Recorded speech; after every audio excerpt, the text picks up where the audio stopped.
पालघर जिल्ह्यातील उमरोडी येथील शालिग्राम परिसरात उघड्या पाण्याच्या टाकीत पडून एका 6 वर्षीय चिमुकल्याचा दुर्दैवी मृत्यू झाल्याची घटना घडली।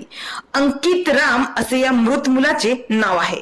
माहितीनुसार अंकित हा काल दुपारी खेळण्यासाठी घराबाहेर गेला होता, मात्र उशीर झाला तो परत घरी न आल्याने कुटुंबियांनी त्याचा शोध घेण्यास सुरुवात केली, मात्र तो मिळून न आल्याने त्याच्या पालकांनी पालघर पोलीस ठाण्यात तो हरवल्याची तक्रार दाखल केली।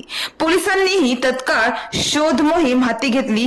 त्यावेळी सोसायटी परिसरात एका उघड्या पाण्याच्या टाकीत हा चिमुकला मृत अवस्थेत आढळून आला।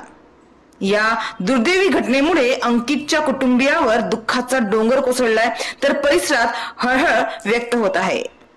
तर या प्रकरणी पालघर पोलीस अधिक तपास करीत आहे। मात्र उघडी ठेवलेली पाण्याची टाकी या मुलाच्या मृत्यूचे कारण ठरली आहे। अंकित राम या मुलाचा उघड्या पाण्याच्या टाकीत बुडाल्याने त्याचा मृत्यू झाला अशी माहिती सध्या पुढे येत आहे।